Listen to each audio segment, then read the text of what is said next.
Acclimating wall flats. Remove your wall flats from the box and plastic bag, placing them on a flat, smooth surface, allowing them to acclimate for at least 72 hours to the environment they will be installed in. A written copy of the installation instructions should be included with every shipment as well.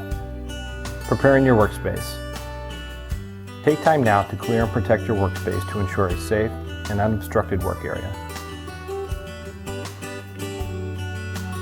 Surface preparation.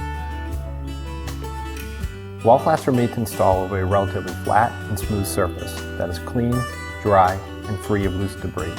If installing over glossy, plaster, or paint, rough up the surface with sandpaper and wipe clean with a damp rag or vacuum. A fresh primer coat on the underlying surface will ensure proper adhesion. Take wall straightness and other obstacles into account. Use a level to mark the wall with guidelines to ensure proper positioning. If working from an open-ended wall into a corner, start with a full tile and work into your corner. On a wall-to-wall install, work from the center out toward your corners, adhering tiles to the wall.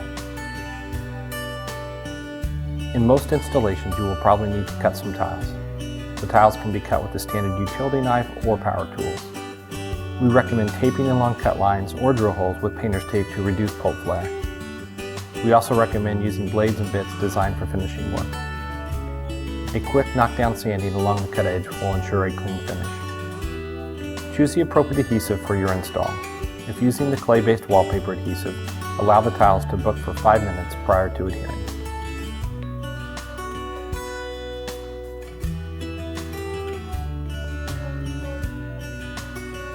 You can snugly position the tiles next to one another for minimal seam appearance, or for a near seamless installation, a 1/16 inch gap must be left evenly between the tiles when gluing up. Primer coat. After adhering the tiles, they must be sealed and protected properly with a primer coat before any finishing work is done. Finish work options. A modular product will have visible joints. If this is planned into the design, there is no need for additional work. Most tiles are designed in a manner that the design elements and spacing look to minimize joint appearance without additional finishing work. If you space the tiles when adhering, the gaps need to be filled with sheetrock, Easy Sand 45, or sheetrock Durabond joint compound. Typically this requires 2 coats. The first coat will be mostly for filling the gaps. Keep it clean to avoid excess sanding later. If you need a quick knockdown sanding to smooth the joints out, do it between coats. Do not oversand. The second coat should be for creating a smooth transition between the tiles. A final sanding will be required to perfect the blending. If you need to go back and address certain areas with additional compound and sanding, now is the time. Wipe clean with a damp rag or vacuum. Detailed finish work. Finishing and exposed edge. Primer the inside of the void to ensure it is sealed properly.